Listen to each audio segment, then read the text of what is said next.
All right, guys, I'm here with Dr. Malcolm Ball. He has been called doctor, even though he's a doctor, he's a scientist, and he is the man behind Gut Performance, actually. So, Malcolm, I wanted to talk to you and I guess shed some more light and information out there on Gut Performance. I think it's an amazing supplement, and I'm very skeptical with supplements, but this is something that I trialed in my prep and continue to keep taking out of prep because I feel and see the difference in my overall well-being, my digestion. I know that I'm breaking down my nutrients. I don't get bloated. And I actually, that with magnesium powder is one of my I guess, recipes for recovery. What is Gut Performance? So Gut Performance is a combination of several high-value foods. So unlike things like vitamin tablets or simple fiber supplements, we've actually gone to the whole foods. But when we selected these foods, we actually did a series of biochemical analysis. We did some trials to make sure that they were foods that people actually work. So they are the equivalent of a super vitamin, if you like, in terms of how do they work. But the reason why they work the way that they do is because they're a combination of these foods. So the three major components that do much the heavy lifting are whole beetroot powder, a sugarcane derivative, and red sorghum, which is a gluten-free traditional, or what they call an ancient grain. So why those three ingredients? When you combine all three of them together, you essentially get a very good proportion of the nutrients that most people are deficient in. So whenever people sort of talk about food, they tend to talk about protein, carbohydrates, fats, and very simple vitamins like the B vitamins and the C vitamins. And don't get me wrong, they're very important. But those are kind of the things that keep you alive. They're not the things that make you function really well, if that makes sense. So the foods that we've selected have the other things that your body needs to work really well. You mentioned magnesium, for example. So the reason why magnesium is so important, particularly to athletes like yourself, is it's one of the major components in how your muscles function properly. And it's also something which gets used and excreted from your body. So it's something you've got to constantly replace. The three foods that we've selected are very high in a lot of those other things. So they're very high in things like chromium, which your body uses to digest carbohydrates, digest carbohydrates, but on a much more fundamental level, just function. So your metabolism requires chromium to function. It's something which is very hard to get in the modern diet because it's destroyed by processing. And it's something which just happens to be rich in one of the foods that we've selected. So it's not added. The chromium supplements are a good example of why supplementation is not a great idea. If you take something like chromium picolinate or any of the others, they've actually shown in scientific trials that you absorb somewhere between 0.5% and 3% of the amount that you take. If you get it in your food, however, you absorb all of it, or at least all that you need. And so you have to have a high chromium food to replenish your chromium. So it's the complexity of the foods which makes them valuable. They're not simple. They're not just a vitamin C. It's got all of those things in it, but it's in them in the way that our body uses. And that's why we selected those three, because they cover most of what you need, or most of what most people need, I guess I should say.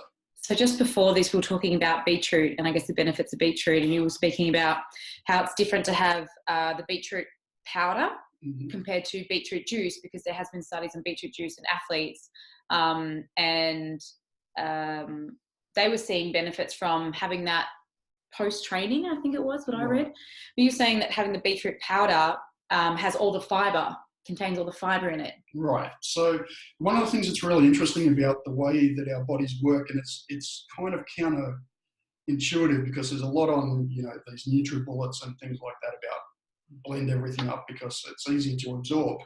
But our bodies don't actually want foods that are easy to absorb. That's why we have intestines which are so long. So if you look at things like cats, for example, that only eat meat, they have very short intestines because they absorb their food really, really quickly. Humans are very similar to,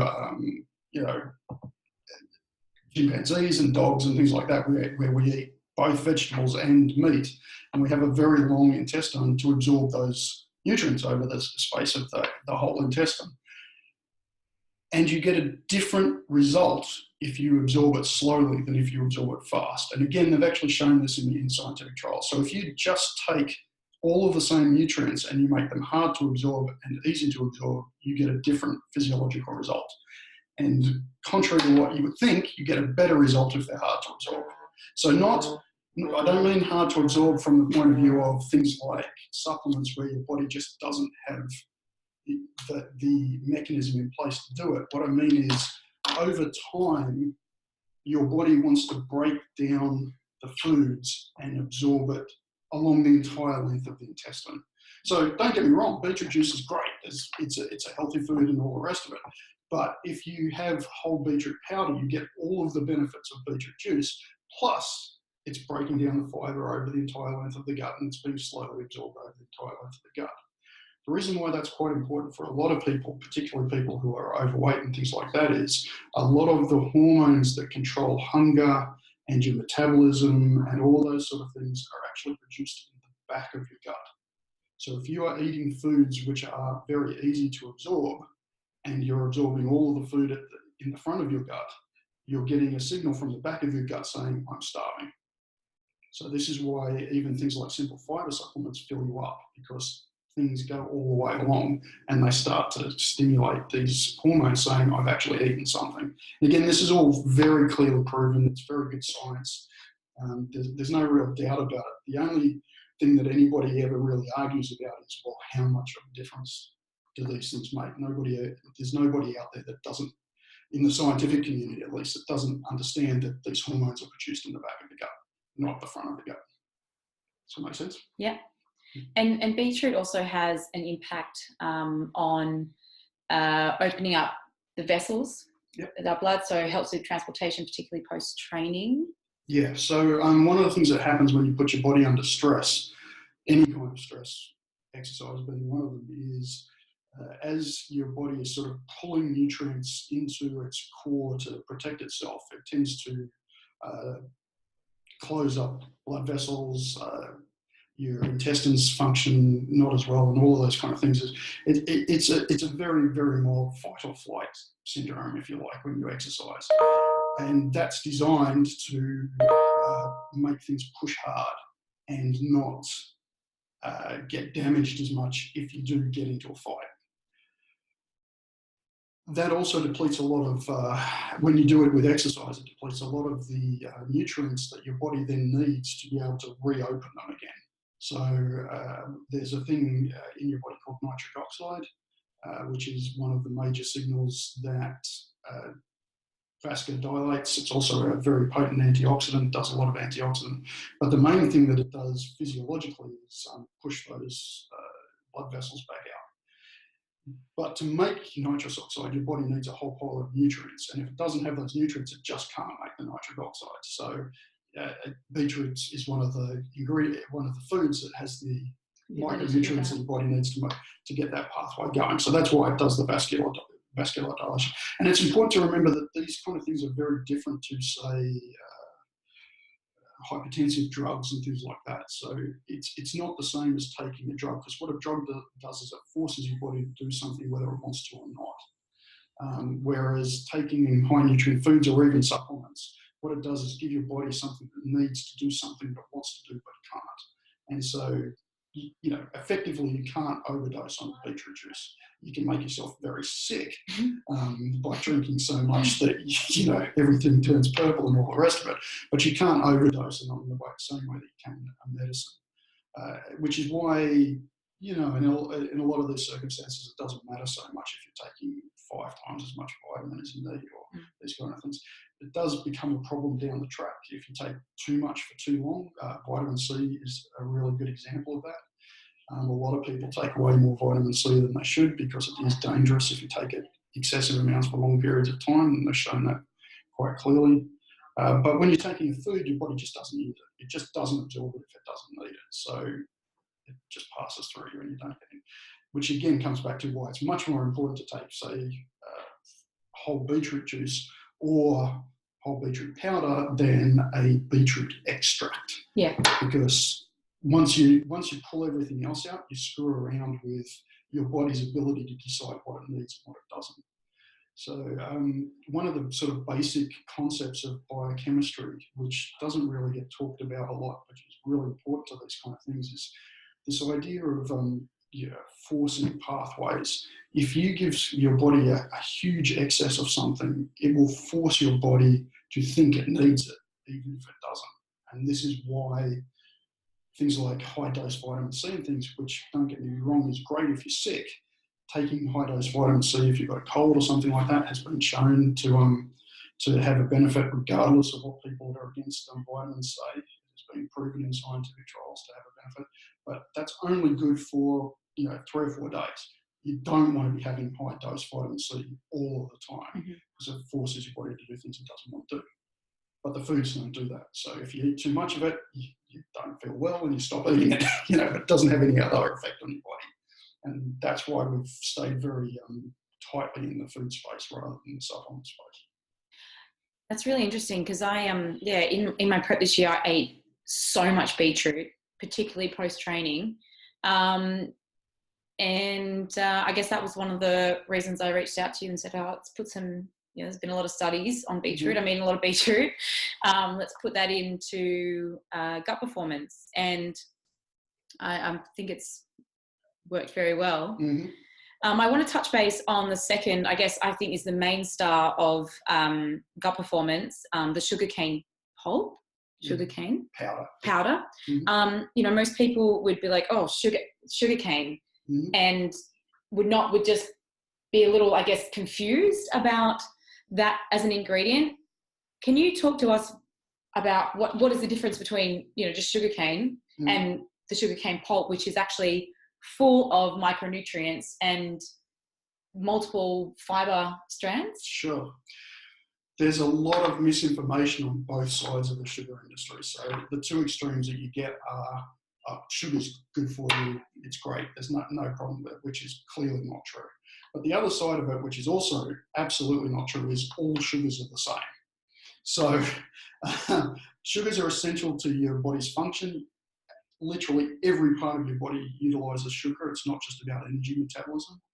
The thing that makes sugarcane, or sucrose, I should say, the sugar that we think of as table sugar, not so good for you, is it's a type of sugar which they call a non-reducing sugar. It doesn't really matter what that makes it, but these non-reducing sugars our body don't utilize very well.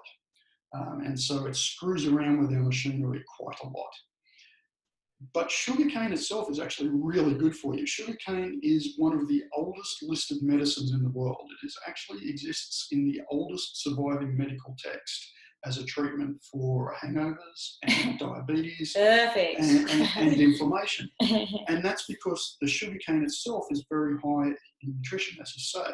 It has a lot of micronutrients. It has a lot of different types of fibers. So it's got lignin, it's got insoluble fiber, it's got hemicellulose, and all of these things have been shown to be very good for us over time in the last few years. But it's also very high in B vitamins, it's high in the good kinds of sugars. And what we actually do, or what our partners actually do, is remove the sucrose from the sugarcane and leave all of the other stuff. Now, strictly speaking, we don't really need to do that, but because sugar is so demonized, we took it out just to make life easier for everybody. But it also means we can control it a lot more effectively. So the problem that the sugar industry has from our point of view, from the health point of view, is they all grow it for sugar. So the thing that they focus on the most is making sugar, whereas we focus on absolutely everything else and we actually throw away the sugar. So we do a lot of stuff which is not good for the sugar industry because it reduces the amount of sugar. So we pick cane at a different time, and we use varieties of cane which are not the best sugar producers, and so on and so forth. The thing that makes sugarcane really interesting is it's one of the very few plants in the world that we eat the active growing stem of. So if you think about all of the vegetables that you eat, they're either roots or they're leaves very occasionally, they're actually the stems of the plant. And often we actually remove the stem because it's woody and we don't like it. You know, if you think broccoli, most people leave the stem behind. But the growing part of the plant is the where most of the nutrients are. Well, it's the machinery, absolutely, because the plant is using those micronutrients for itself.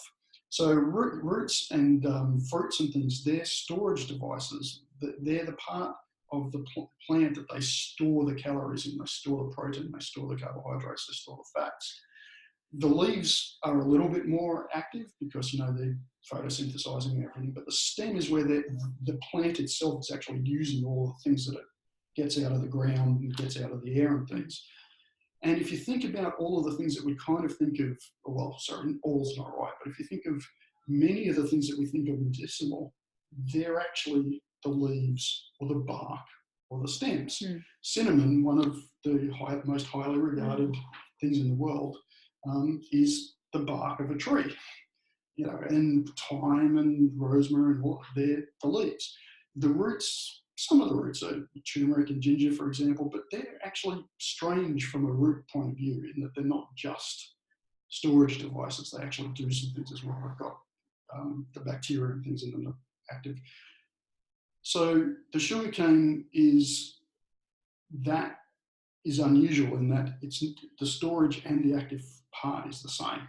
So we remove the storage part, that's sugar, and we keep the stuff that the sugarcane uses to metabolize sugar, which is the other thing which is unusual about sugarcane.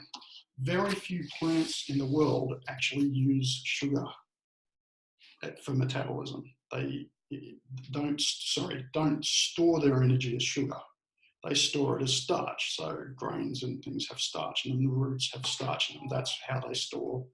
So one of the few plants in the world that actually has all of the machinery needed to metabolize sugar and do it effectively is sugarcane. There's a couple of others. Sugar beet as well has been shown to have some similar, some same properties, some different properties, and then there's things like sweet sorghum. But sugarcane is the one that we've got the most history of, we've got the most control over, and the most useful. So that's why we use that one. And how does it work? Well, that's an interesting question. I mean, it works in hundreds and hundreds of ways, probably. So the most recent the most recent analysis that we have of the body, there are 9,000 different interactions in 800 specific pathways.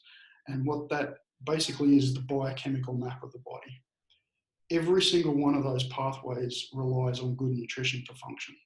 So the micronutrients, so for example, zinc is essential for making the enzymes in your body work. So the enzymes are the proteins in your body that actually do things. And they can't do, a lot of them can't do things without zinc. And magnesium is the same for muscle. Everybody knows about iron in blood. So if there wasn't iron in hemoglobin, it would do nothing. It requires the iron to function. How it works is it just makes everything work a lot better, and it does that in a couple of different ways. The first thing it does is it really feeds the microbes in your gut.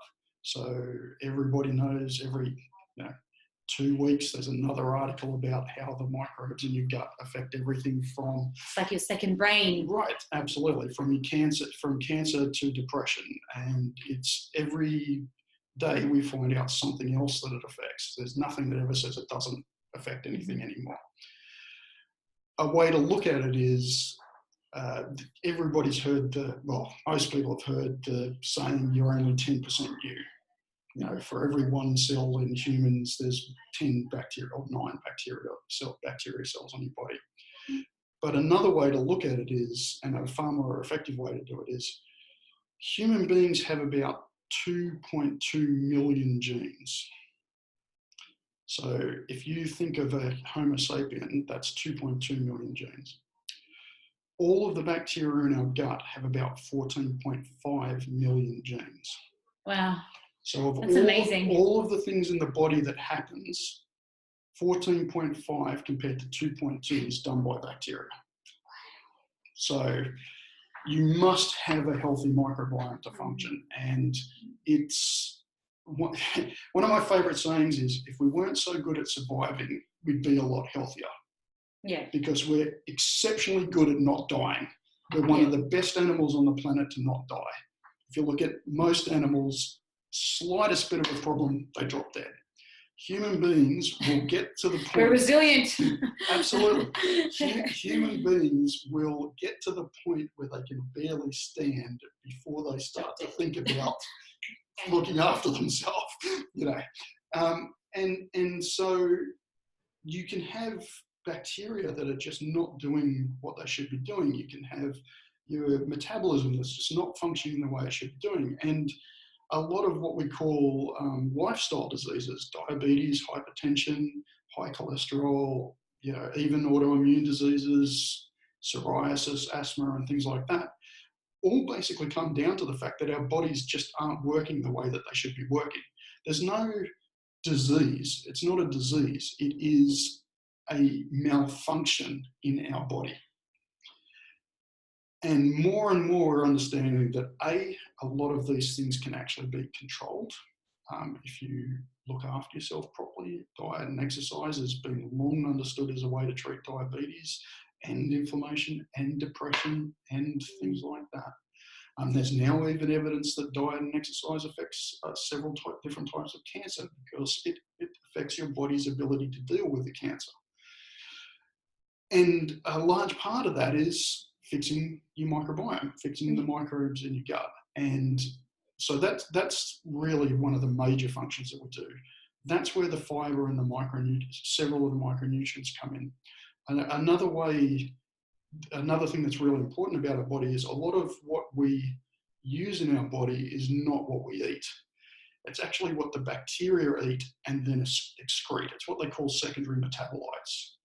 So things like polyphenol antioxidants, for example. Everybody's heard of polyphenol antioxidants. There's thousands and thousands of tablets out there, and lots of foods that claim to be superfoods based on their polyphenols and all the rest of it. We now know that we actually don't use polyphenols, or at least we don't use some of them. What we use, some particular types of beneficial bacteria in our gut eat the polyphenols, and we use what comes out of that process. So it doesn't matter how many of these polyphenols you take, if you don't have those bacteria in your gut, you don't get them out. Interesting. And so how do you populate, or how do you know? Yeah, so and how does gut performance improve the microbiome? Yeah, most people have at least some of these good bacteria in their gut. There are some people that are just incredibly compromised. People that require, very extensive antibiotics, for example, or sometimes people with ulcerative colitis and stuff like that. But most people have at least some of these bacteria in their gut. They're just not being fed properly, and what we call the bad bacteria are just running the show, basically. So when you start taking things like gut performance and you're feeding those good bacteria and you're effectively starving the bad bacteria, what happens is those populations start to rebalance into the way that they should have been. Mm-hmm. And so very few people don't have what they need to get back. It seems. It's still, we don't know exactly what's going on there, so there's still a lot to sort of learn about this stuff. But almost everybody can benefit from a really good, what they call a prebiotic. So a prebiotic is literally something that feeds the good bacteria in your intestines, and that's one of the major things that gut performance is. So if you do have it compromised, then you can start taking things like probiotics, which is the actual bacteria that are beneficial. The problem with a lot of probiotics is that they simply don't work. They're not the right bacteria, they're not made the right way. So you've got to get a really good high value probiotic for it to be effective. And again, this has been shown quite clearly. So a lot of the sort of negativity against natural therapies and things like that come from the fact that a lot of things that they test are very low quality. Yeah. If you actually take the time to break up the things that work and the things that don't work, Well, the things that work are very high quality prebiotics, very high quality probiotics, very high. The problem, of course, is there's not a lot of regulation out there. So scientific quality and product quality are not actually the same thing. Just because somebody charges a lot of money for something doesn't mean it works at all. I mean, a really good example of that was that for one of the other studies that I was asked to be involved in, we had a look at the various types of cocoa and raw cacao. So again, everybody knows cacao is good for you and cocoa is evil and all the rest of it. When we did the actual analysis, the difference between the bad cocoa and the best cocoa was about 10%, and the bad cocoa was 10% better than the good cocoa. Huh? So you really, one of the problems and one of the reasons why we need things like gut performance is it's very hard to get this stuff by chance. Yeah. So even when people are saying eat well, you know, one of the things that I hear all the time as a scientist in the space is, oh, but if I ate well, I wouldn't need your product. And the answer is absolutely. If you ate properly, you would not need this product. But you're not eating properly, are you? Because you take my product and you feel better. And that comes down to the fact that there's very little in this world about food quality. Yeah. There's a lot about food safety. Everything about not dying. Very little of it is about actually proving that your product works. And that's the difference between things like gut performance, and there are other things out there that do it as well, is you take the time to actually prove it does something. So why is gut performance so unique? There are many products. I get now, as I think, gut is like the new black. It's like what everyone's talking about. And so obviously there's a lot of gut products on the market that will say they do one thing. What is it that makes gut performance, other than it being a food supplement, not so much as just a supplement, so it's all natural? What do you think it makes it so unique? Yeah, well, this comes down to some of the other ways that it works, and you've got to look at things historically to understand the way that this works. I mean, there's a lot of conspiracy theories and, you know, big pharma's trying to kill us and all that kind of rubbish. None of that's really true from the scientific point of view. It might be true from the commercial point of view, but historically, we all wanted to make things simple. So from a scientific point of view, you're told break it down, break it down, break it down, break it down until you find the one thing that does the job. Mm-hmm. And that worked quite well for a couple of hundred years. You know, things like aspirin is something that's found in willow bark, going back to bark that's being one of the medicinal things. People used to eat willow bark and to get rid of a headache, but it used to give them stomachache because of all the other stuff that was in the bark. So what they did was they separated out the salicylic acid, they made it into aspirin, and it works without any of the side effects. That's a very, what we call a chemical engineering way of thinking, simplify things down. And it still works for a lot of things. I mean, don't get me wrong, I'm very pro-pharmaceuticals. I used to make pharmaceuticals before I got into the space. I don't for one second want to pretend that pharmaceuticals aren't a good thing when they're used properly. But when you're talking about nutrition and the microbiome and metabolism, you just simply can't simplify it down to one thing. And almost everybody out there is still trying to do that. And that's why when you look at supplements and things like that, they say extract of grape equivalent to, you know, but it's not equivalent to it. You know, they say 500 milligrams of resveratrol equivalent to 100 grams of grape, but it's not equivalent to it.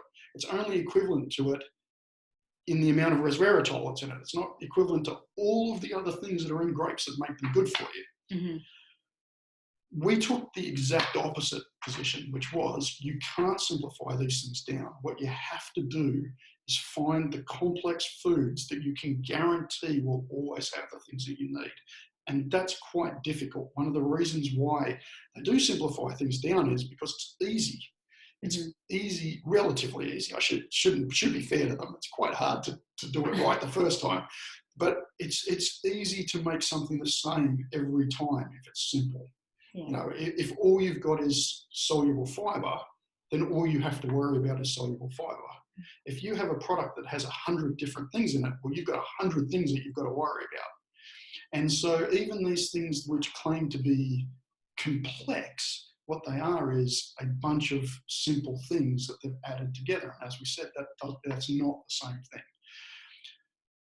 Using red wine and grape skins as an example, again, most people have heard of resveratrol and how good it is for you, and glass of red wine is good for you, and those kind of things. When they do clinical trials on resveratrol, it does very little. And that's because a glass of wine has something like 180 different things that are similar to resveratrol. Resveratrol just happens to be the one that is most common in the red wine. And there's a historical thing of, well, the most common thing must be the one that's doing the job. Mm. And that just simply isn't the case. So when people say, well, what's the active in gut performance? I said, I've got no idea. Yeah. I know all of the things that are in it that do something. Yeah. But if you were to ask me which one did which thing, I couldn't possibly tell you. The analogy that I like to use is a soundboard. So when you're listening to an orchestra or a piece of music with a soundboard, there's two ways that the music can be bad. The first way is one of the dials is off by like 100%. And you're just getting a screech or feedback or whatever. And that's what pharmaceuticals are for. And they do that very well. They take that one dial and they push it back down to where it should be, and then people get better. But the other way you can have bad music is you can have 50 or 60 or 100 of those dials all off by 3%. And the music will be terrible, but there's no one dial that you can push to make the music good again. Mm-hmm. You've got to adjust all 100 of them by 3%. And that's what medical nutrition does. And gut performance is a medical nutrition product. What it does is give your body what it needs to adjust all of those dials. That's a really good way of putting it. Yeah, it's great. And that extends to why a supplement doesn't work. Because a supplement is still only pushing 3 or 4 of those dials. And the rest even though it's natural or whatever, it's still too simple to get the job done. And that's why the medical foods work better than the supplements. And it's also why we can sort of get away with not knowing what is the active, because there's so many different things in there. Or maybe what you need is not exactly what I need. But if it's feeding what we need individually, as opposed to being exactly the same. But it doesn't matter. We can both take gut performance and get the benefit. It's why some people take it for, or some people will take it for psoriasis. Some people will take it for bloating. Some people will take it for constipation. Some people, because they're not all caused by the same individual thing, but they all are all the same problem, which is your body not getting the nutrition it needs to survive. Now, what we're trying to do is effectively garden in a jar, I guess, is another way of looking at it. Little gut fertilizer is what I like to call it. Absolutely. And that's a very good way of looking at it. So if we go back to probiotics and prebiotics, the probiotics are the seed. And if you don't have the seed, no amount of fertilizer is going to make anything grow. Sometimes people don't have the seed. But it doesn't matter if you've got the seed if you don't have the fertilizer either. And that's what the gut performance is. It's the fertilizer. It's the thing that feeds those bugs in your gut, and they do the job for us. They do the work for us. It also has a lot of micronutrients that we do use directly, though. So we've also shown that a lot of the things that are in it, the bacteria don't use, we do use. So it's not just that. That's a big part of it. And then the other side of it is the fact that it is hard to digest. It is slow release, and it is released over the entire length of the intestines and the colon and things. And a paper was just released quite recently, which was interesting, where they actually showed that taking the wrong kind of probiotic is actually bad for you, because of course probiotics are supposed to be bacteria that are in your colon, which is all the way at the end. And you're taking them in your stomach, and they're populating your stomach and populating your small intestine and causing problems. Whereas if you feed the ones that are already there with something that goes all the way along, well, now you get some benefit. And another way to look at it, the difference between, say, a fibre supplement and something like gut performance is... Fibre, are you talking like about it, like, for example, Metamucil Yeah. or psyllium husk? Right, psyllium husk or, Benefiber or any of those. Benefiber and psyllium husk and things like that, they're the equivalent of white bread. Okay, so fiber is what the good bacteria in our gut eat to survive. So it's their carbon source. So if you're not eating anything, white bread's better than nothing. Yeah. So don't get me wrong, fiber supplements will do a job. They'll do a little bit of a job. Eating white bread is better than starving to death. But it's not as good as eating a Thai beef salad. The bacteria need all the micronutrients and everything as well. They don't just need carbohydrate. They don't just need a carbon source. They need all of the things that they need to have good function. And that's the difference between something like Gut Performance and a fiber supplement. So it's the combination of everything that makes a difference. Sorry, that was a very long answer. That was a great answer, though. Many great, very good analogies in there. Actually, I think that most people can go, I get that now. I guess one, when we first started talking about putting together this product, my biggest thing was recovery. If I can recover better, I can train harder. I can keep training. So I don't need something to make me train or to stimulate me more. I wanted, the other end. And I guess that's what when I look at Gut Performance, it really does help me recover from all the training, because I guess there's been studies showing that people that excessively exercise can create gut issues like leaky gut, and also the amount of inflammation and breakdown of toxins and metabolic waste that happens in the body through training. If you're not getting rid of that, you're just almost creating or keeping hormones in the body that need to be excreted. Sure. So what's your what am I trying to say? What's your advice on, I guess, people that are training a lot and getting digestive issues, feeling some people get constipation, bloating, a lot of inflammation. Do you highly recommend that Gut Performance is a great product for them to use? Yeah, sure. So one of the very sort of basic concepts of biochemistry is what we call hierarchies of need. So going back to our body is very good at surviving. When we talked about those 800 pathways, those 800 pathways have a lot of common things that they need, but your body will always prioritize them based on what they think is most important. So from a biochemical point of view, pretty much everything that we do is about not dying, if that makes sense. So when you exercise, when you lift weights, you trick your body into thinking that it needs more muscle to not die. That's literally what you're doing from a biochemical point of view. And what that does is it pushes build muscle all the way up to the top of the hierarchy of need. Because your body goes, oh my God, I can't lift this weight. If I don't lift this weight, I'm going to die. I'm going to pack on more muscle to get it. If you run faster, you run marathons, it goes, oh my God, I can't get away from what I've got to run away from. I've got to get better. And this is how we get better and better and better. But biochemically, part of that process is then going, okay, that's not, the other stuff isn't important. So a really common example, a really easy example of this is the fact that elite athletes get sick quite a lot. And one of the reasons for that is because the same amino acid, which is essential to muscle growth, is essential to your immune system. So if you're doing everything that you need, everything that you can to build athletic performance, your body will go, maybe I don't need to protect myself from being sick. So this amino acid is what they call an essential amino acid, which means you have to get it from your diet. And so if you're not getting enough in your diet, your body will stop protecting itself from disease because it will spend all of its resources on muscle. Yeah. And this happens in pretty much everything that we've ever studied so far. It always shifts depending on what it decides at the moment is most important. So when we're talking about recovery is nutrient deficiency, lack of recovery is a large part of nutrient deficiency. So are things like leaky gut. What's happening is your body is not protecting your body is not replacing its joints.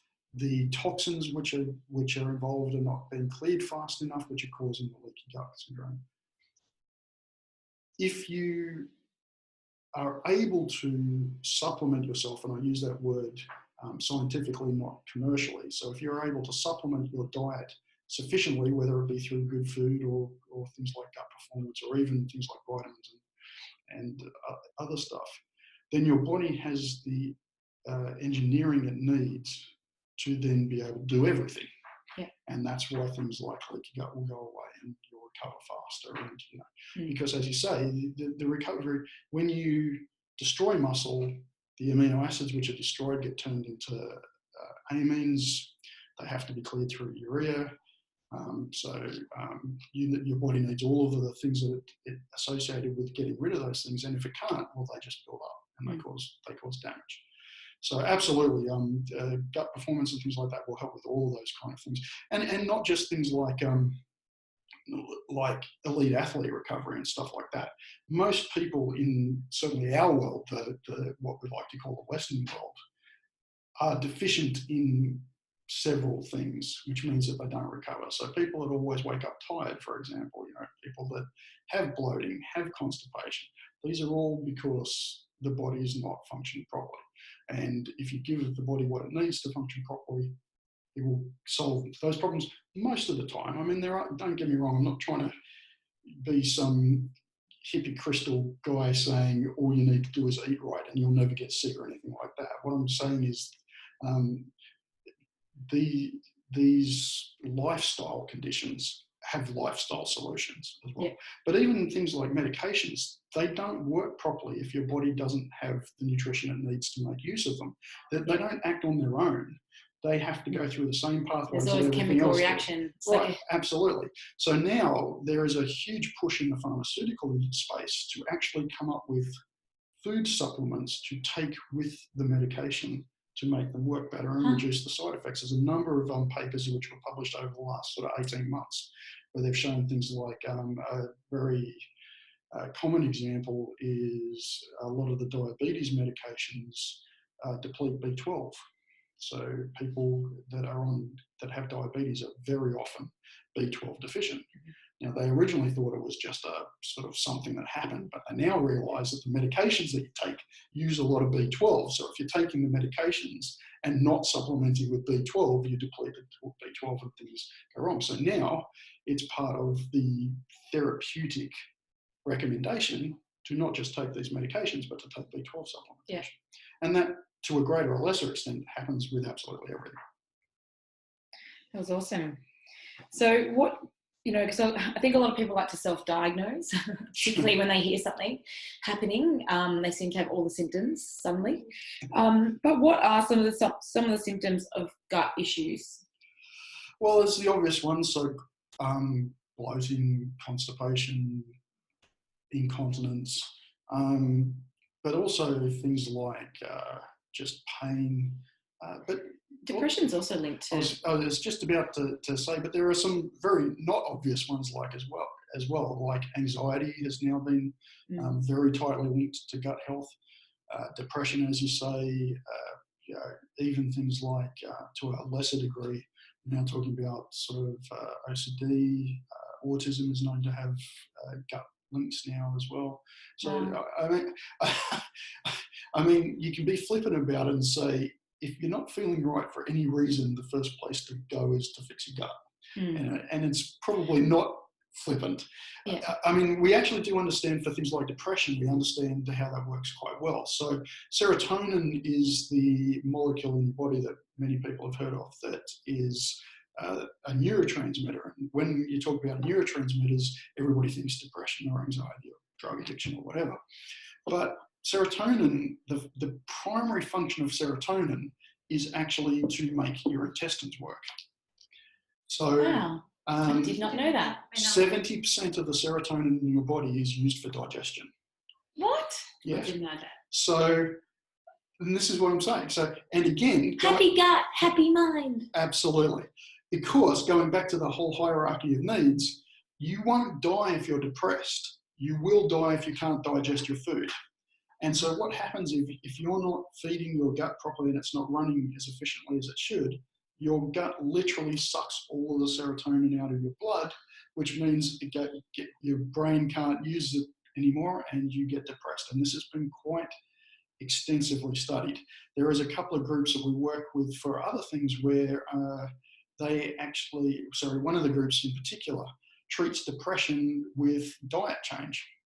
And they've found that 80% of the people that they treat for depression need nothing else than a change of diet, and the depression goes away. I can completely see why that is. Like, for anything, I always think go to food and exercise first. Do what you can with good nutrition, good sleep, good people, exercise. Then look at supplementation or something first, or even, the thing is with my girls is like gut performance, good nutrition, journaling, mindset kind of work, meditation, bring down the stress. There are so many things that you can do without medical or like synthetic drugs. So it is so interesting that you can cure depression or some depressions through just really good health. And that's also the same with the menstrual cycle and keeping really bad period pain at bay. The food that you eat is really important. Yeah, absolutely. Again, the hormones that are produced in the menstrual cycle are affected by your diet. So, you're in a situation where if you've got an imbalance, you can potentially address that imbalance by fixing things in your diet and your gut. I mean, one of the things that is very destructive to the way that we do things, and it's certainly been proven to be not true as far as we can work out at the moment, is this idea that things are separate. This idea of, it's all in your head, or, you just need to. And one of the things that we're actually very bad at is being able to tell the difference between something that's mental or something that's physical, because they're not separate. I mean, a really simple example of that is it's very hard to tell the difference between whether you're thirsty or hungry, which is why a lot of diets, a lot of these diets say, well, if you're getting hungry, the first thing you need to do is drink a couple of glasses of water because maybe you're dehydrated. But that applies to absolutely everything. I mean, we can't separate depression from a biochemical diet deficiency from stress because they're not separate. It's all involved. And there's some really extreme examples of that as well, where now for things like, for example, anorexia, there's a group of people, this is still very early stages, but there's a group of people that have shown that if you can actually adjust the microbiota in the guts and things, you lose that negative feedback from the gut. Because remember your gut, as you said, it's a second brain. More information goes up from your gut to your brain than goes down from your brain to your gut. So if your gut is telling you something's wrong, something's wrong, something's wrong, something's wrong, something's wrong, and that's just happening every second of every day, eventually your brain's going to pick something to focus on. And it's generally a it'll reflection be of anxiety or depression or stress or whatever. But so it's very hard to just treat these things with psychiatry, because you've still got that thing in your gut going, something's wrong, something's wrong, something's wrong, something's wrong, something's wrong, something's wrong. You get rid of that impulse, and then all of a sudden the psychiatry works a lot more effectively. I've got, personal examples, people I know who I can, a couple of people I know who have really major anxiety problems, and I can tell when they've eaten the wrong thing. So one of the people I know is wheat intolerant, and I can tell when she's had wheat because she'll be anxious. And I can know nothing about her. I walk in the room, look at her state and go, "You've eaten the wrong thing today, haven't you?" And she'll go, "Yeah, I have." I can tell because you're anxious. When you eat the right thing, you don't get anxious. When you eat the wrong thing, you do get anxious. And that happens all the time. So, Is that particularly with like intolerances as well? That very much shows up, particularly inflammation. happens? Yeah, look, one of the things about biochemistry is our immune system and our inflammation system is a real Damocles sword, in that if we didn't have it, we'd be dead tomorrow. You know, it's absolutely essential to survival. Our inflammatory system and our immune system, which are basically the same thing, in very general terms. But pretty much everything that goes wrong with us that isn't, you know, a disease or breaking your leg or something like that, goes wrong because of our inflammatory system or our immune system. So yeah, absolutely. Inflammation causes brain, you know, they're now saying that inflammation is probably one of the major players in Alzheimer's and dementia and things like that, because inflammation in the brain stops the brain from working properly, and it causes the plaques potentially. It's one of the theories now. So just getting your inflammatory state down, and that's one of the major sort of outcomes of the gut performance. If you're talking about how does it work, well, it works through prebiotics, it works through micronutrients, it works through having all the different types of fiber. But what it actually does is lower your inflammation. You know, it just brings your inflammation down. Now, one of the major causes of inflammation, of course, is excessive exercise. So it's mechanical cause of inflammation, not immune system or anything like that, but it still has the same outcome. It still causes damage. The reason why you feel pain in your muscles after working out is because of the inflammation caused by not just lactic acid buildup, but the cellular destruction. So when what's on the inside of the cell becomes the outside of the cell, that causes inflammation. So yeah, all of these things are linked to inflammation effectively, and there's definitely a link to it of inflammation to all of these things, and there's probably cause for most of them. If it doesn't cause it, it definitely makes it worse. So, yeah. And a lot of these things like bloating and constipation and things like that are probably more about the bacteria than inflammation, even though inflammation plays a big role in it. But a lot of these things become what we call asymptomatic. So we're always balancing these things off. Like I said, we actually want to have inflammation. Inflammation is a good thing. It defeats opponents. It defeats invaders. It causes the body to remodel itself, to repair itself and things like that. But excessive inflammation is when you get problems, what they call chronic or systemic inflammation. And that's when you get things like joint pain and all that kind of stuff. If you reduce the sort of general level of inflammation in your body, you can still have specific benefits happening at the point where it needs to happen. But if you remove it from being just flushing your body in general, then that's when you become what they call asymptomatic. So again, things like arthritis. It's not the damage to your joints which causes the pain, it's the inflammation that causes the pain. If you remove the inflammation, the pain goes away. So yeah, a lot of these things can just be made tolerable, if not vanish, by doing that kind of thing. I also want to touch base on IBS, Crohn's, ulcerative colitis, and what was the other one, Mum? Diverticulitis. But right before that, just talking about inflammation, and I guess I deal with a lot of women, and I feel like women are very stressed in their own minds. But even stress is, stress with work, mothering, getting to the gym, looking after themselves, all that kind of stuff. What can you tell us about stress, emotional stress or eustress on the gut, and what it can do to the microbiome disruption? Yeah, so that's something that's really interesting that's just sort of come about over the last year to 5 years. And again, this goes back to everything's connected. So the feedback does go both ways. So everybody's heard of the fight or flight response, but there's a number of different responses based with stress. One of the reasons why stress causes a heart attack is because one of the biochemical functions of stress is that your body thickens its blood up. What it does is, when you've got this fight or flight syndrome, it starts flooding the factors in your blood which cause clotting. So if you get wounded, the wound will clot faster, you won't bleed to death. but the process of that causes the blood to thicken. Now, if you've already got plaques in your veins, your heart's not working properly anyway, that thickening of the blood can give you a heart attack.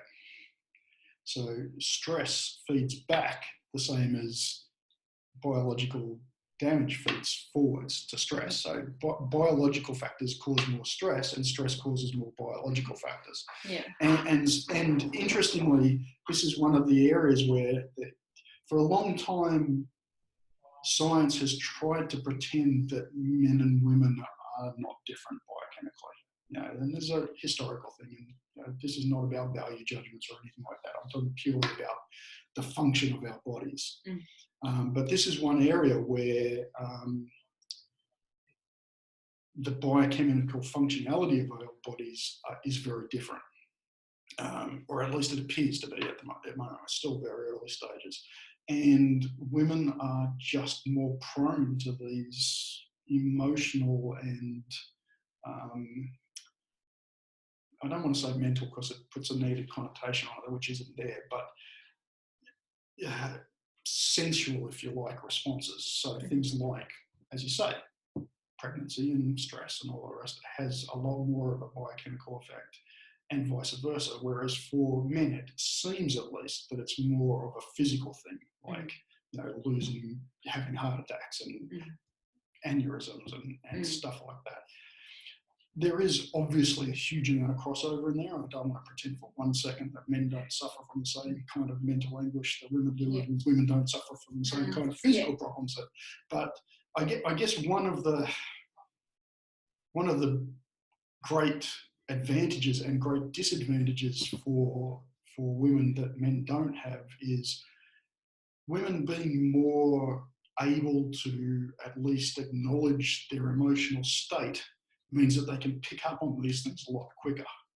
The whole thing of I feel down, well, maybe what you need to do is think about your diet and exercise. Now, why do people feel better when they exercise and they eat properly? Because things are working properly. Yes, there's definitely a correlation with that one. Right, absolutely.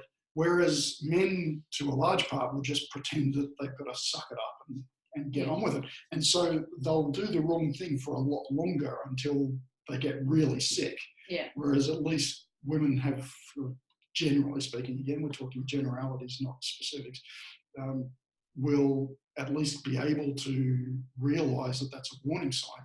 But of course, the other side of it, the real negative side for women, is they get told, oh, it's all just in your head, don't worry about it. It's not all in your head. There's no such thing as all in your head. There is something that that is not functioning right that is potentially really easy to fix if you just acknowledge that it's not all in your head.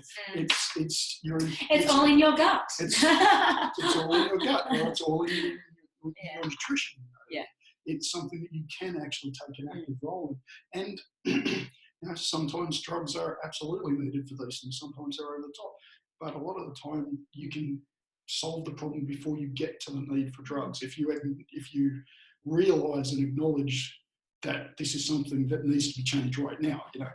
Again, going to the value of pharmaceuticals, is the value that they have is when people have got to the point where they can't fix it with anything else. Yeah. It's the potential to become, seriously and medically depressed is quite a long way down the road. It's not something that just happens. It's a cut-off and things like that. And I mean, even things like PTSD and stuff like that are now looking at how changing the diet and things can affect that a lot as well. And you have really great results with that. So my only real piece of advice is acknowledge it. Don't pretend that it doesn't happen. Now, there is a certain amount of suck it up because, people get stressed. There's nothing you can do about that. I'm not suggesting that people should sit in a corner and, suck their thumb.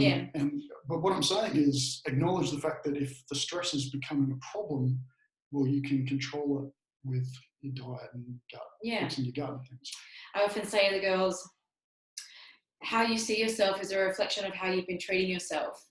And so Absolutely. For some women that have chronic binging habits or any kind of eating disorder issues, when those issues are arising, because generally they come in cycles, like things in life, that's when the anxiety, depression, all that comes up. And it is when they go back to eating a well-balanced diet and going, sticking to their training programs, how quick the effect of, I guess, stressing less and being back in there, I call it in spirit, being back in spirit happens. But my biggest thing was, does, stress and fight or flight have a huge impact on the gut, and does it change the microbiome of the gut? Yes, absolutely. There is evidence that that's the case. So again, it is a feedback as well.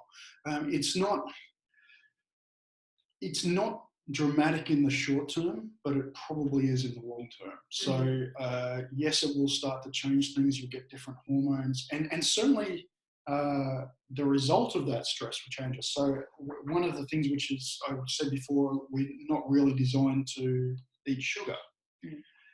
But the bacteria in our gut that love sugar also release serotonin. So that whole comfort food, eating chocolate because I feel it, that is 100% real. But it's not you that you're making happy. It's the bad bacteria in your gut that are then making you happy. Oh my God, that's so funny. So definitely the stress and things can change it that way, because we eat garbage food because it makes us feel better, and that changes our microbiome. Now, of course, the problem is as soon as you stop doing it, it's like a drug withdrawal. All of a sudden, the bacteria that are no good for you, they're in a huge population and they're unhappy because you're not feeding them the junk food anymore. So it's effectively an extremely mild withdrawal. But, there are some people who swear blind that they have to eat chocolate. So it's not necessarily mild, So there's plenty of ways that it can feed back into your microbiome. But it's also, again, because it's a two-way street, if you do something proactive to fix the microbiome, you get rid of these bacteria, they're no longer there. See, one of the things that really happens quite a lot to people who take things like gut performance is they say to us, my sugar cravings are gone. I don't crave sugar anymore. And that's because you're suppressing those bacteria. So those bacteria that are giving you the cravings and the biochemistry that is giving you those cravings is no longer active anymore. So you can force it the other way as well. When I'm dining for the show, what I would do is first thing in the morning, I would always have gut performance. So I'd have that, meditate. Then after I've done that, I'd have a coffee, blah, blah. But then after dinner, I would always have another dose of gut performance, and I'd mix it with the magnesium powder, because them together was really sweet. And when I wanted something sweet, I was like, well, it's not going to mess up my macros, and I'm going to be looking after recovery, the inflammation. So it was it was sweet. I've always liked something sweet after dinner. So I found that was really useful. But that was really interesting, actually, that whole thing. So I'm going to talk about, I guess, more chronic symptoms or diseases, would you say, Mum? Like IBS isn't a disease. It's a symptom or syndrome. Syndrome, But Crohn's, ulcerative colitis, and diverticulitis are pretty chronic illnesses. Is it safe for people with those illnesses to take gut performance? Yeah, so safe is an interesting word. It's important to define what we mean by safe. So the short answer is yes. Gut performance is a food. It's foods which have been used for hundreds of years. They're just used in a particular way, in a special way, to get a particular outcome. So it's not like taking a drug or even overdosing on a vitamin. Vitamin A can kill you if you take too much of it. You literally can't eat enough to kill yourself. Some people have actually tried. So you physically can't consume enough for it to become toxic. So from that regard, yes, it's completely safe. However, like eating too much of anything, it can make you not well. Eating too much gut performance for you would have the same effect of eating too many apples. You know, if you ate a bag full of apples, you would make yourself quite sick. You wouldn't die, but you probably wish you had for a little while at least. You know, so it has the same problems that foods have. In the case of IBS, IBS is a very diverse group of conditions. It's a sort of a catch-all for anything that we can't give a specific name to. It relates to a lot of different things. So the short answer is we've never found anybody who hasn't benefited from it with IBS. Having said that, there have been some people when they first started taking it, it did make them nauseous and things like that. And they had to reduce the dose and very slowly work their way up on it, things like that. In terms of diverticulitis, again, we haven't had anybody that it hasn't helped. But we haven't had huge numbers of people that have been on it. So you've got to be quite careful about these things. One of the things that I can say is the rules that they give out for these things don't seem to apply to gut performance. So, for example, IBS, they get told don't eat a lot of fibre. Well, you know, gut performance is 80% fibre or something like that. 90% of people with IBS have no problems with taking it, and almost all of them see benefits out of it. So, you know, those kind of rules don't seem to apply. With things like ulcerative colitis and Crohn's, you have to be very careful. And the reason for that is they're so compromised. Their guts are just so badly that if you give them anything at all, it will cause problems. So they have to have very controlled diets, and they're typically zero fibre. We have had some success with a couple of people with ulcerative colitis. We've had a couple of people that said that they had ulcerative colitis and they were fine to take it and they got improvement, but they had very mild cases. They didn't have advanced cases.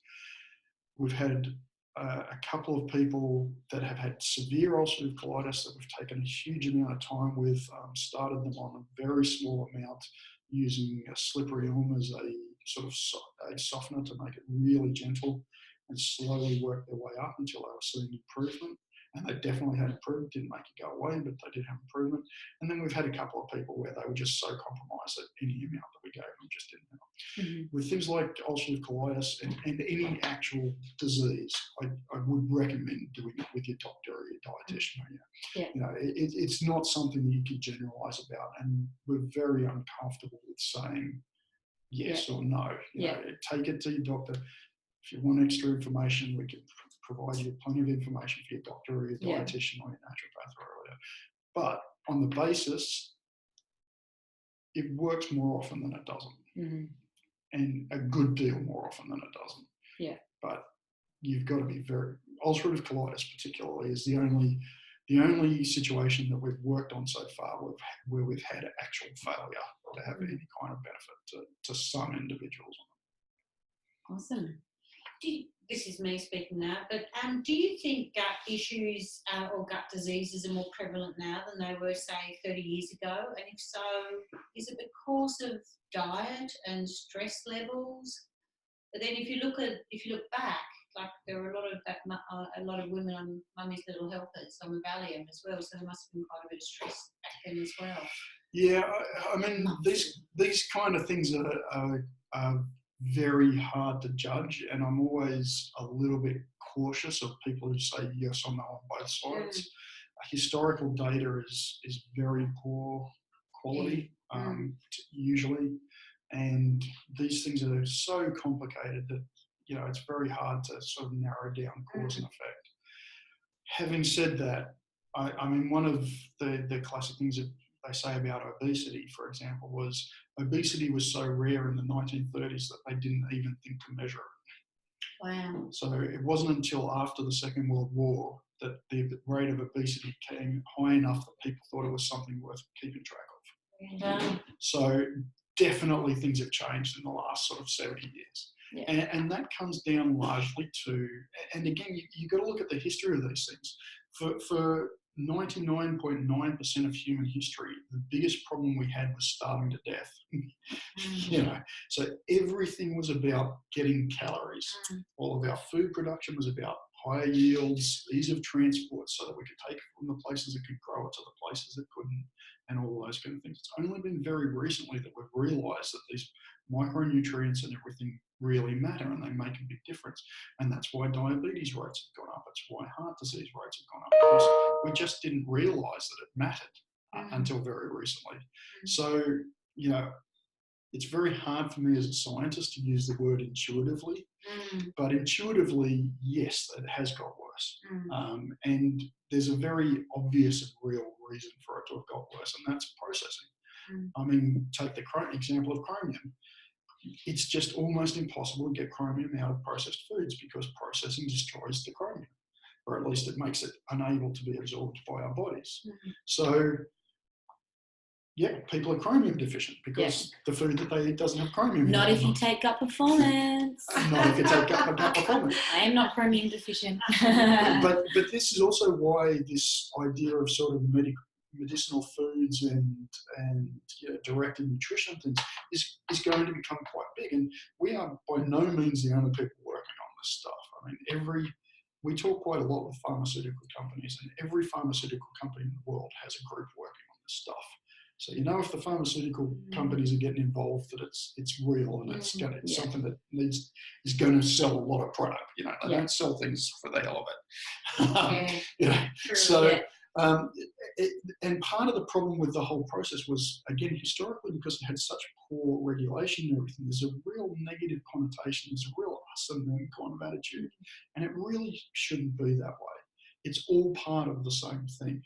So yeah, gut problems have got worse, almost certainly. Diabetes, heart disease, all of those things have been measured for 70 years and they've got worse over the last 70 years.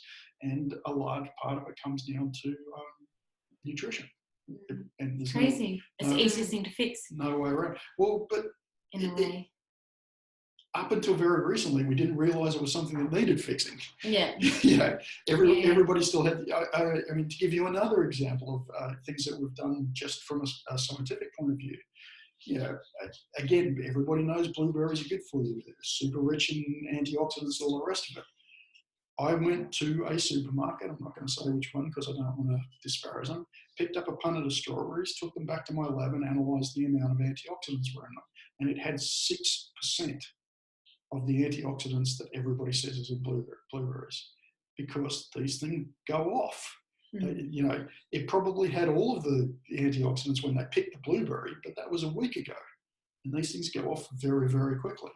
The half-life of vitamin C in an orange is about 40 hours. Yeah, so what that means is every 40 hours, the amount of vitamin C in the orange goes down to half of what it was. Now, the average amount of time that it takes to get an orange from the tree to your mouth is 7 days. So that means there's somewhere between 10 and 20% of the vitamin C that there was when they picked it. Yeah. But it's only just recently that we've understood that this stuff matters. And so this is why we have to go towards foods, why we have to go towards directed nutrition, why we have to do things like gut performance, because it's something that you take with your other good food to give you... It's a scientifically developed food with purpose. Yes. It's there, it works with something. It's not to fix something, it's there to... It is a supplement in a way, so it does supplement what you're doing with your diet and what you're doing with your training and how you treat yourself. And the way that I like to look at it is it's the last 30%. Okay. Yeah. So if you don't look after yourself, if you're at 0%, well, taking gut performance will make you healthier than if you didn't take it. But it's not going to solve the problem. But if you're doing everything that you can right, eating properly, and you're still only getting 70% because that's just the world that we live in. And then you have to make up that last 30%. So the only real way to eat properly is to be a farmer and to eat the food that you grow. Pick it off the plant. What about frozen fruit and vegetables? What are your thoughts on that? That's a really interesting one, because they have shown quite conclusively that frozen fruit is healthier than fresh fruit. Did you get some frozen blueberries into the study? I didn't, but I'm going to. So Okay. the reason why the frozen fruit is healthier is because they freeze it as soon as they pick it. Yeah. So it comes off the tree straight into the freezer. Whereas the fresh fruit, it's been, and all of these things are heat. They break down in heat. So at room temperature, they just break down over time. They break down in the air. So, they did another one with orange juice where they'd actually fortified the orange juice with vitamin C, opened the lid, and then watched the vitamin C go down over days because the lid was off, because they're antioxidants. The oxygen in the air uses all of the antioxidants. So, Interesting. It's so interesting. but if you freeze it straight away, well, then it's got the breakdown is much slower. So yes, if you are going to go for, of course, with frozen stuff and things, you've got problems of salmonella and things like that. That's been in the news recently, where there've been contaminated berries. We can't win. So, but again, that's part of the reason to have things like gut performance, because we test it for things like that. We know that it doesn't have that kind of stuff in it. Yeah. We are required to prove that it is good for you. Yeah. Would you say it's almost like a pure food? That's a very good way of looking at it. The way that we kind of describe it is it's a high value food. Yeah. It's a high density food. So you've got everybody sort of, particularly in your space, talks about calorie density and stuff like that. Well, there's nutrient density as well. It's a very nutrient dense, very calorie poor food. So it's got almost no usable calories in it at all. I think it's got the same amount of usable calories in it as a teaspoon of sugar or something like that. So it's very calorie poor, but it's very nutrient dense. So it's got literally 10 times the chromium that anything else has got in it, in a form that's not toxic. There's a lot of this stuff about toxicity and things like that. It's very high in antioxidants and things like that. It's the equivalent of 3 times as much as a cup of tea and stuff like that in one serve and things like that. So it's very high in those, very high density in those kind of things. And that's really kind of when we're talking about the practicality of things, the difference between, let's go back to something like psyllium husk, for example, and blood glucose levels. They have absolutely shown that psyllium husk will lower blood glucose levels if you eat 20 grams of it a day. Now, I don't know about anybody else, but I could not force 20 grams. I don't know how they got the people to do it in the study, but as soon as you've not got somebody standing over you saying, eat that psyllium husk, you are not going to eat 20 grams a day. With the 7 gram serve, you get enough of the stuff. So it's the density that is really important. You can get all of this stuff from other sources. It's just not practical. What makes the gut performance work is it's there in the tub, in the scoop that you can put in your shake, or you can add to a glass of water and drink with a meal to boost everything up. So it's the practicality that makes it valuable, not necessarily. Nothing that's in it is magic or special or different from the point of view that this is all stuff that we've known about for a while. And we didn't realise how important it was, but we knew that it happened. It's just that very few things have it in a package that you can actually make use of it in a short period of time in a convenient way. Would you say, I have mine first in the morning, would you say it's better to have it with food, or is it okay on its own? Look, I have it on its own. I think it matters a lot to the person. So particularly if you've got gut issues and stuff, it is easier to take with food. If you're looking to things like losing weight and controlling your blood glucose levels and stuff, well, it does lower the GI of foods if you take it with food. So it lowers the glycemic index, So, a piece of white bread has the equivalent GI as a piece of wholemeal bread if you have a glass of gut performance at the same time. So there are definite benefits to having it with meals, and certainly the recommended is with the morning and the evening meal. But is it terrible if you don't take it, or do you not get the benefits if you don't take it with a meal? No, you still absorb the nutrients if you take it without food. You just get added. One of the things that we do know happens is if you take other nutrient sources with it, you absorb them more effectively. So things like one of the people I work with, zinc deficiency is very important to the people that they work with. What about iron? Would it be good to have it with iron? A lot of people, they take iron tablets, but they don't quite absorb it unless you have it with vitamin C. Yeah, well, it's actually got a little bit of iron in it anyway. Okay. So yes, certainly that's true. It doesn't seem to be any nutrients that it inhibits that we've found, which again is quite unusual because, you know, a lot of the sort of phytic acids and things like that cause problems with nutrient absorption. It does seem to aid the absorption. So zinc's a really interesting one because, it's very hard to absorb in the tablet form. Yeah. And in fact toxic to some people. Yeah. And we found that if they take their zinc tablets with the gut performance, they need to take less tablets to get the same amount of zinc in their blood. Wow. That was for a specific group, but there's no reason to believe that it's not true of everybody. So taking it with meals or taking it with your other supplements, so mixing it in with a shake or whatever, where you're putting all of the magnesium and everything as well, is probably a good idea. Perfect. But again, I mean, I basically take it when I get up. Get up, mix it in, and often I just won't eat until sort of mid-morning because if you don't feel hungry. I mean, I've got some fat reserves that I can draw on. Someone like yourself without any fat reserves to draw on might not find it works that way, but I certainly lifting do. 160 kilos.